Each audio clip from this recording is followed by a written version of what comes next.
Myself, Sandeep Rajan, lecturer in physics, Government Polytechnic, Lisana.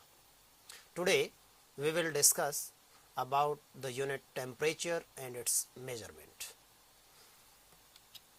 In this unit, the topics to be covered is what is heat, what is temperature, heat and temperature as per kinetic theory, temperature measurements and temperature scales, basic principle for constructing thermometers, that is mercury, bimetallic and thermometric thermometers and optical pyrometers.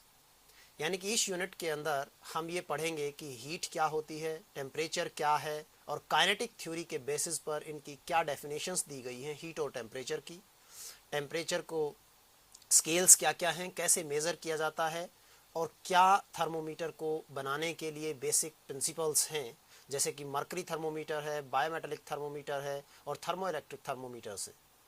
तो इनको study करेंगे। Fast, what do you mean by heat? Heat is a type of energy which produces sensation of warmth or coldness in us. Heat energy की वो type है जो हमारे अंदर coldness और वार्मथ की सेंसेशन जो है प्रोड्यूस करती है, that is called heat. Then temperature, it is the measure of heat, it defines the degree of hotness और coldness, that means the degree of hotness and coldness is known as the temperature. Then, according to the kinetic theory of gases, the definition of temperature and heats are given as heat is total kinetic energy possessed by molecules of the sample. जो भी हमारी body है उसके अंदर जो molecules हैं उन molecules की जो काइनेटिक एनर्जी है, यानी कि सभी मॉलिक्यूल्स की यदि काइनेटिक एनर्जीज का हम सम कर दें तो वही हीट कहलाती है according to the kinetic theory of gases. And if Q is the heat of the substance, then according to kinetic theory of gases, Q is equal to half m1 v1 square plus half m2 v2 square plus up to so on half mn vn square. That means if there are n particles in the body or n molecules in the body and first molecules have the mass m1 and velocity v1, then the kinetic energy of the first molecules is given by half m1 v1 square. And similarly for the second molecules half m2 v2 squares, and the sum of all the kinetic energies of the substances are known as heat.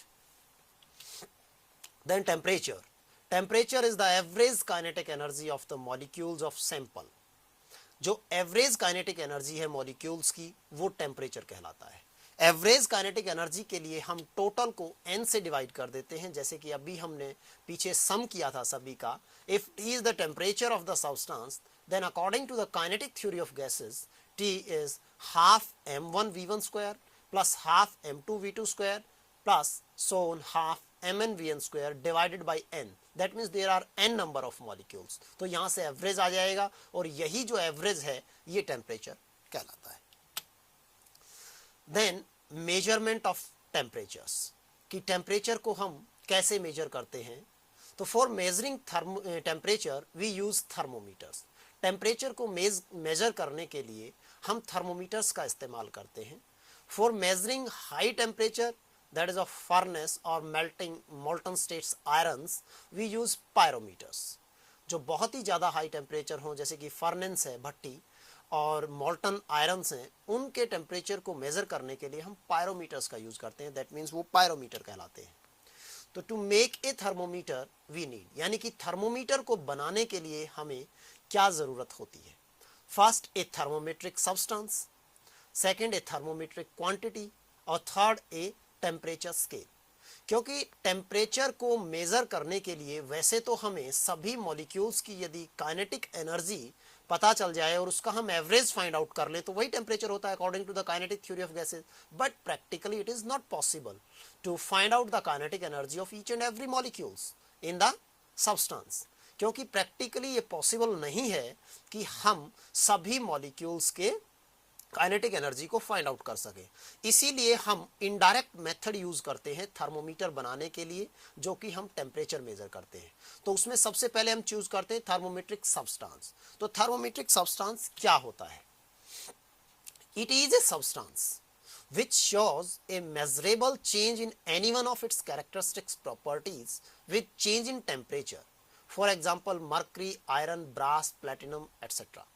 यानी कि वो substance जो कि measurable change show करता है with the change in temperature, यानी कि जैसे ही हम टेम्परेचर को चेंज करें तो उस पर्टिकुलर सब्सटेंस के अंदर भी चेंज आए, एक मेजरेबल चेंज। जैसे कि मरकरी है, मरकरी का वॉल्यूम एक्सपेंड हो जाता है, यानी कि वॉल्यूम इंक्रीज हो जाता है जैसे ही टेम्परेचर को हम इंक्रीज करते हैं। इसी प्रकार आयरन, ब्रास और प्लेटिनम है।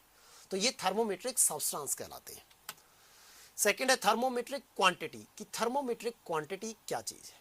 It is the characteristics quantity of the thermometric substance which shows measurable change with even slight variation in temperature. यदि टेम्परेचर में हम थोड़ा सा भी चेंज कर दें तो वो थर्मोमेट्रिक सब्सटेंस है वो मेजरेबल चेंज शो करे। वो जो कैरेक्टरिस्टिक क्वांटिटी है that is called thermometric quantity. जैसे for example length, area, volume, resistance. जैसे हम जो थर्मोमीटर यूज करते हैं, जनरली जो डॉक्टर्स यूज करते हैं, उसमें लेंथ जो है वो हम थर्मोमेट्रिक क्वांटिटी के रूप में लेते हैं। Temperature scale, it is a graduated scale parallel to the thermometric quantity. ये ग्रेजुएटेड स्केल है parallel to the thermometric quantity. It uses one lower point and one upper point and the space between them has equal division having number equal to difference between them. यानी कि ये graduated scale है thermometric quantity के parallelly हम बनाते हैं। इसमें एक हम लोअर पॉइंट होता है हमारे पास, एक अपर पॉइंट होता है। तो लोअर पॉइंट और अपर पॉइंट के बीच में जो डिफरेंस है उसको हम इक्वल डिवीजन में डिवाइड कर देते हैं और इस प्रकार टेम्परेचर स्केल हम फॉर्म अप करते हैं। तो lower point is the freezing point of ice. जितनी भी हमारे पास जो टेम्परेचर स्केल्स हैं जो अब हम आगे डिस्कस करेंगे, उनमें सब में जो लोअर पॉइंट है वो हम फ्रीजिंग पॉइंट ऑफ आइस को ही मानते हैं। Upper point is the boiling point of water. जो अपर पॉइंट है वो वाटर का जो बॉइलिंग पॉइंट है हम उसको लेते हैं।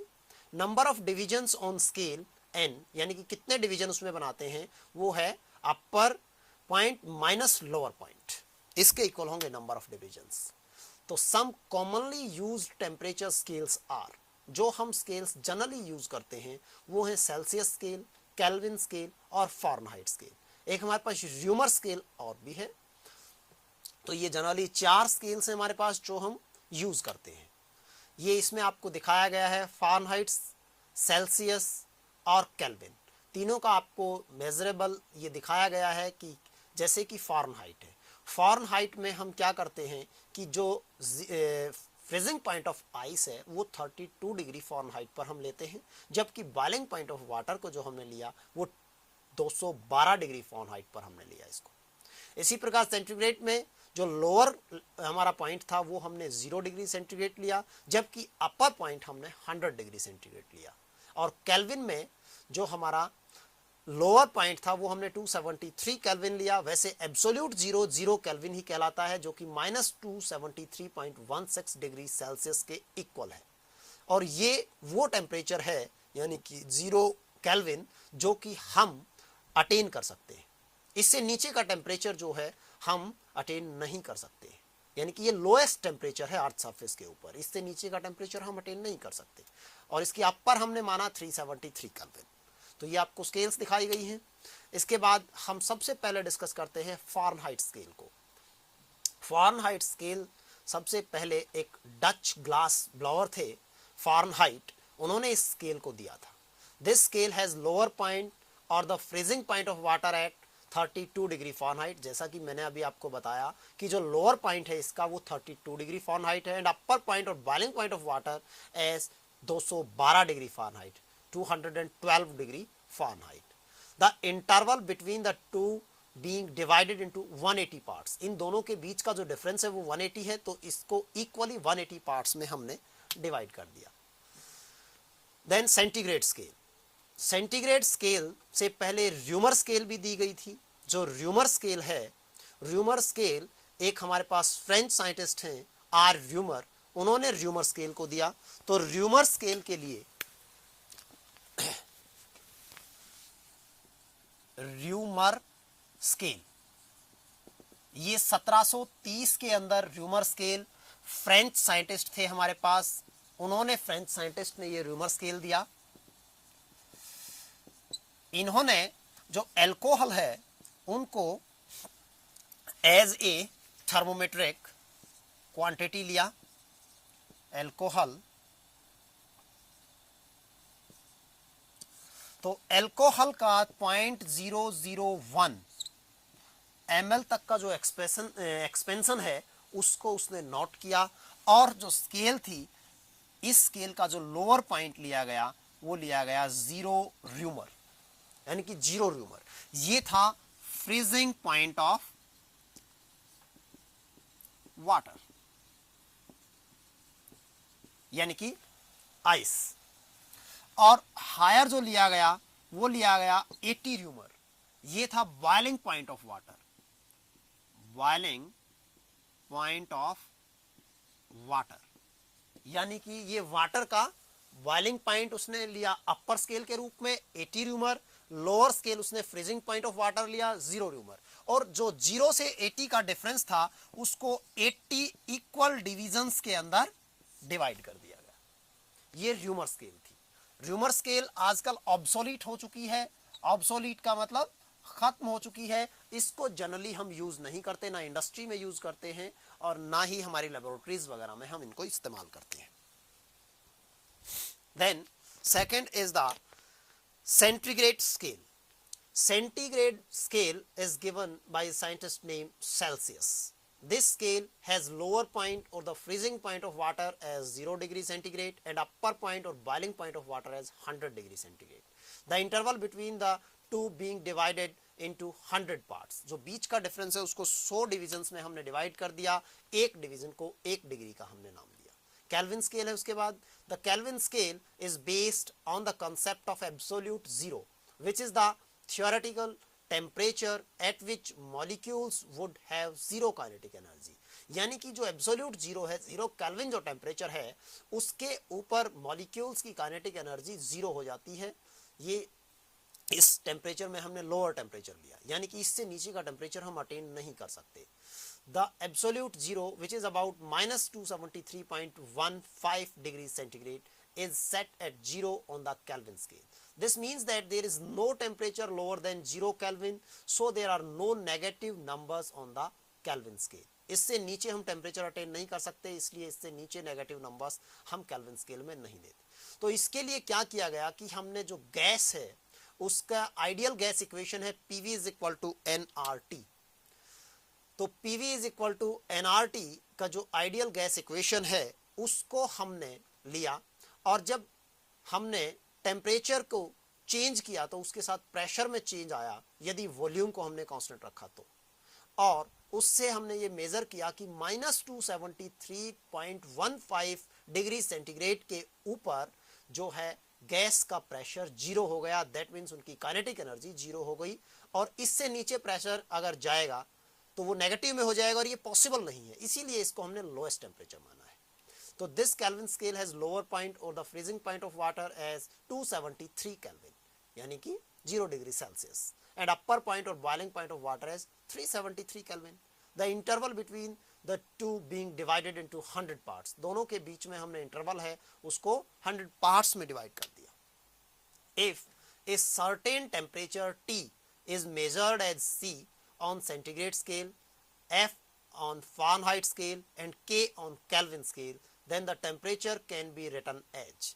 अब हम आपको फाइंड आउट करेंगे कि इन तीनों स्केल्स के बीच में रिलेशन क्या है, यानी कि हम इसको कैसे चेंज कर सकते हैं। देखिए, रिलेशन बिटवीन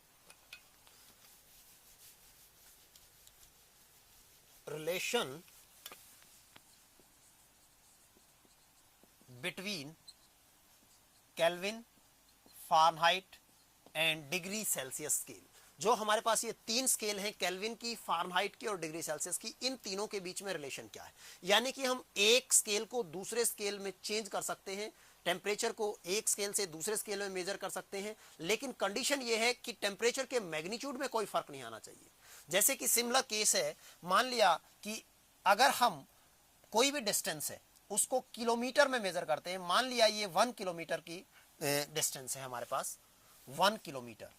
अब ये जो डिस्टेंस है ये 1 किलोमीटर की है, इसको हम मेजर कर सकते हैं मीटर के अंदर भी, यानी कि मीटर में यदि मेजर करें तो ये 1000 मीटर होगी, ठीक है। इसी प्रकार इसको हम सेंटीमीटर में भी चेंज कर सकते हैं, लेकिन ये जो मैग्नीट्यूड है लेंथ सेम रहेगी, इस पर फर्क नहीं आएगा। इसी प्रकार टेम्परेचर का मैग्नीट्यूड सेम रहेगा, हम चेंज कर सकते हैं इनको आपस में। तो कैसे चेंज करते हैं कि let us consider L is the lower point of scale, that is ice point, इसको हम आइस पॉइंट बोलते हैं जो लोअर पॉइंट है। H इज द हायर और अपर पॉइंट ऑफ स्केल, ठीक है। ये बॉइलिंग पॉइंट ऑफ वाटर है, हर स्केल में हमने बॉइलिंग पॉइंट ऑफ वाटर ही इसको लिया है। और तीसरा है T, temperature on scale, that means ये वो एक्चुअल टेम्परेचर है जो स्केल के ऊपर हम मेजर करते हैं। तो अब यदि हम रिलेटिव टेम्परेचर फाइंड आउट करें, रिलेटिव टेम्परेचर, तो रिलेटिव टेम्परेचर क्या होगा? रिलेटिव टेम्परेचर हमारे पास होगा T minus L, that means जो टेम्परेचर स्केल के ऊपर है माइनस लोअर, ओवर अपर पॉइंट माइनस लोअर पॉइंट। ये जो है रिलेटिव टेम्परेचर है, और रिलेटिव टेम्परेचर सभी स्केल्स के लिए बराबर रहेगा, रिलेटिव टेम्परेचर में कोई चेंज नहीं आएगा। तो अब मान लिया कि हमारे पास 3 स्केल्स हैं, 3 स्केल्स में मान लिया एक स्केल हमारे पास केल्विन की है, ये आपको पहले ही बताया गया है, एक हमारे पास फ़ारेनहाइट की है, और एक हमारे पास डिग्री सेल्सियस की है। ये 3 स्केल्स हमने ली, और किसी भी एक पर्टिकुलर बॉडी को हम इन तीनों स्केल्स में मेजर करते हैं, ठीक है। उस बॉडी का टेम्परेचर इस स्केल के लिए जो लोअर है केल्विन स्केल के लिए वो है 273 केल्विन, अपर यहाँ पर है 373 केल्विन। मान लिया कि हमारा जो टेम्परेचर है T के वो यहाँ पर है। इस स्केल फ़ारेनहाइट के लिए लोअर जो है हमारे पास 32 फ़ारेनहाइट है, अपर मान लिया कि ये 212 फ़ारेनहाइट है, और टेम्परेचर कहीं बीच में मान लिया कि ये फ़ारेनहाइट स्केल में हमारा एक्चुअल टेम्परेचर है। इसी प्रकार इस स्केल के लिए 0 डिग्री केल्विन लोअर है, 100 अपर है, ठीक है, और टेम्परेचर मान लिया कि TC ये कहीं बीच में लाई करता है, ठीक है। अब तीनों में हमने टेम्परेचर जो एक्चुअल टेम्परेचर था वो ले लिया, इनकी लोअर और अपर लिमिट्स ले ली। अब यदि इनके लिए हम रिलेटिव टेम्परेचर फाइंड आउट करें तो रिलेटिव टेम्परेचर तीनों का ही सेम होगा। तो रिलेटिव टेम्परेचर के लिए हम लिखते हैं कि relative temperature that means T minus L over H minus L is same for all scales. ये रिलेटिव टेम्परेचर सभी के लिए सेम रहेगा। अब इसके लिए हम क्या करते हैं कि जो टेम्परेचर केल्विन में मेजर करते हैं उसको हम K से ही शो कर देते हैं, जो एक्चुअल टेम्परेचर है हमारा, जो हमने TK को K से कर दिया, TF को डिग्री फ़ारेनहाइट में ही हमने मेजर कर दिया, और TC को डिग्री सेंटीग्रेड में, ठीक है। अब हम क्या करेंगे कि यहाँ वैल्यू पुट करेंगे तीनों स्केल्स में। तो आप देखिए टेम्परेचर हमारे पास फर्स्ट लेते हैं केल्विन स्केल, तो एक्चुअल टेम्परेचर K से शो किया था हमने, K माइनस लोअर लिमिट हमारी 273 थी, और नीचे आ जाएगा 373 हमारी अपर थी, जो अपर है हायर उसको 373 है, माइनस 273 इज इक्वल टू, ये किसके इक्वल हो जाएगा? सेकंड में हमने लिया F, F कितना है? लोअर 32, हायर है 212 और लोअर है 32, क्योंकि ये हायर है ये लोअर है, सिर्फ वैल्यू पुट की।